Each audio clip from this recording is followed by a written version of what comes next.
పల్నాడు జిల్లా జంట హత్యల కేసులో పిన్నెల్లి సోదరులు మాచర్ల కోర్టులో లొంగిపోయారు. దీనికి సంబంధించి మరింత సమాచారం మా ప్రతినిధి వీరాంజనేయులు ప్రత్యక్ష ప్రసారంతో అందిస్తారు. పల్నాడు జిల్లా మాచర్ల మాజీ ఎమ్మెల్యే పిన్నెల్లి రామకృష్ణారెడ్డి, అతని సోదరుడు పిన్నెల్లి వెంకటరామరెడ్డి కొద్దిసేపటి కిందటే మాచర్ల న్యాయస్థానం ముందు హాజరయ్యారు.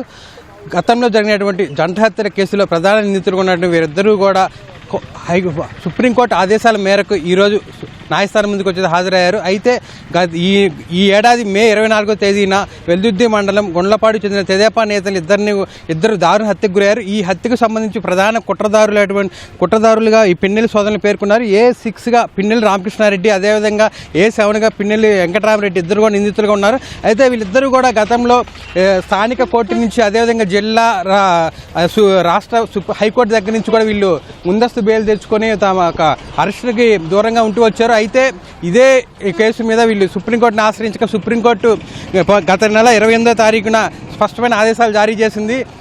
హత్య కేసులో నిందితులుగా ఉన్న వీరికి బెయిల్ అవకాశం లేదని చెప్పి వీళ్ళు వెంటనే న్యాయస్థానం ముందు హాజరవ్వాలని చెప్పి కూడా ఆదేశాలు జారీ చేసిన నేపథ్యంలో 2 వారాల గడువు ఇచ్చింది.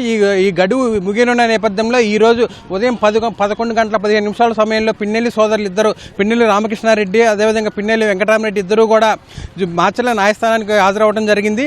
అయితే వీరిద్దరు కూడా గతంలో కూడా వీరి మీద అనేక అభియోగాలు, అదేవిధంగా అనేక కేసులు నమోదై ఉన్నాయి. గతంలో ప్రధానంగా చూసుకున్నట్టయితే గత 5 ఏళ్ల వైకాపా ప్రభుత్వంలో ఈ మాచర్ల నియోజకవర్గంలో అనేక అన్యాయాలు, అక్రమాలు, అదేవిధంగా దౌర్జన్యాలు చేసిన చరిత్ర అయితే వీళ్ళు ఈ పిన్నెల్లి సోదరులకు ఉంది. అదే పూర్తి స్థాయిలో చూసుకున్నట్టయితే ఎలక్షన్ల సమయంలో అయితే ఎన్నికల సమయంలో పూర్తి స్థాయిలో ఒక అరాజకానికి తెరదీసి ఎక్కడికక్కడ ప్రశ్నించిన వారిని ఎదురు నిలిచిన వారిని అందరినీ కూడా వాళ్ళ మీద పూర్తిగా దౌర్జన్యం చేస్తూ వారి మీద కేసులు బనాయిస్తూ ఒక రాక్షస పాలన సాగించారు. అలాంటి వాళ్ళ మీద అప్పట్లో గత వైకాపా ప్రభుత్వం ఉన్న నేపథ్యంలో ఎలాంటి చర్యలు తీసుకోలేదు. ఎప్పుడైతే కూటమి ప్రభుత్వం అధికారంలోకి వచ్చిందో వెంటనే ఈ పిన్నెల్లి సోదరుల మీద కేసు నమోదు చేయడం జరిగింది.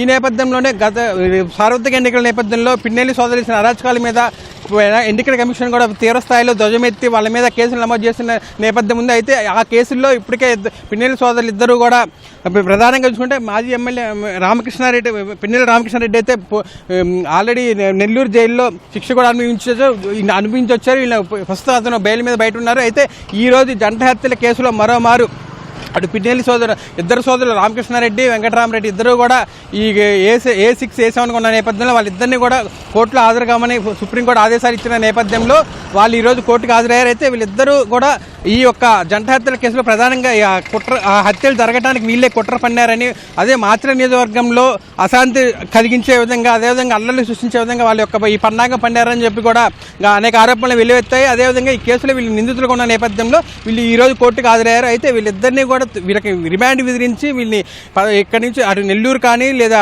ఇటు రాజమండ్రి సెంట్రల్ జైలుకి తరలించే అవకాశం ఉందని చెప్పి కూడా ఇక్కడ ఉన్నటువంటి న్యాయ నిపుణులు భావిస్తున్నారు. అయితే గతంలో కూడా ఈ పిన్నెల్లి సోదరులు తమ అధికారాన్ని అడ్డుపెట్టుకొని అనేక అన్యాయాలకు, అక్రమాలకు పాల్పడ్డారు. అదేవిధంగా ఎదురు నిలిచిన వారిపై వాళ్ళ మీద దౌర్జన్యంగా అనేక కేసులు పెట్టే పరిస్థితి అయితే ఉంది. అయితే ఈ గత 5 ఏళ్ల వైకాపా ప్రభుత్వంలో వారి మీద ఎలాంటి చర్యలు లేవు. వాళ్ళ ప్రభుత్వం కావడం, అధికారం వాళ్ళే కావడంతో అన్యాయం వాళ్ళు చేసిన, దౌర్జన్యం వాళ్ళు చేసిన వాళ్ళ మీద ఎలాంటి కేసులు నమోదు కాలేదు.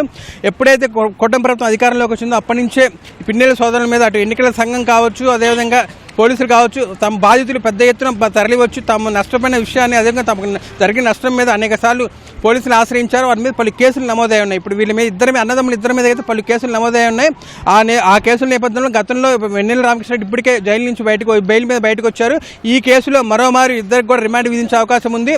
ఈ నేపథ్యంలో వీరిద్దరిని ఇప్పుడు మాచర్ల కోర్టులో ప్రస్తుతం చూసినట్టయితే ప్రస్తుతం మాచర్ల న్యాయస్థానం వద్ద ఉన్నాము. ఇక్కడైతే పోలీసులు పూర్తి బందోబస్తు ఏర్పాటు చేశారు. అంటే గతంలో వీళ్ళు చేసిన అరాచకాలు, దౌర్జన్యాలు దృష్టిలో పెట్టుకుని ఎలాంటి అవాంఛనీయ సంఘటనలు జరగకుండా, అటు వైసీపీ నాయకులు ఎవరు కూడా ఇక్కడ అల్లర్లు సృష్టించకుండా, అదేవిధంగా గొడవలకు, ఘర్షణలకు తావు ఇవ్వకుండా అప్రమత్తమయ్యారు. ఎక్కడికక్కడ ఉమ్మడి గుంటూరు జిల్లాలో, అటు పల్నాడు జిల్లా, అదేవిధంగా గుంటూరు జిల్లాలో ఉన్నటువంటి వైకాపా నాయకులందరినీ కూడా పెద్ద ఎత్తున గృహ నిర్బంధం చేశారు. వాళ్ళు ఎవరు కూడా ఇక్కడ మాచర్లో వచ్చే విధంగా అవకాశం లేకుండా వాళ్ళందరినీ ఎక్కడెక్కడ అడ్డుకున్నారు. అదేవిధంగా మాచర్ల నియోజకవర్గం నుంచి కార్యకర్తలు కావచ్చు, వైసీపీ శ్రేణులు కావచ్చు, న్యాయస్థానం వద్ద కావచ్చు, లేదా మాచర్ల పట్టణంలో ఎలాంటి అవాంఛనీయ సంఘటనలు చేయకుండా, ఘర్షణలు పాల్పడకుండా వాళ్ళందరినీ కూడా పూర్తి స్థాయిలో ఎక్కడికక్కడ ఇప్పటికే రాత్రి నుంచి కూడా 144 సెక్షన్ అమల్లో ఉంది. అదేవిధంగా పోలీస్ యాక్ట్ 30 కూడా అమలు చేస్తున్నారు. దీంతో మాచర్ల నియోజకవర్గం అంతా కూడా ఒక ప్రశాంత వాతావరణంలో వస్తూ ఉంది. అయితే ఎలాంటి అవాంఛనీయం జరగకుండా ఇప్పటికైతే ఎటు చూసినా కూడా పోలీసులు భారీ ఎత్తున బందోబస్తు ఏర్పాటు చేశారు.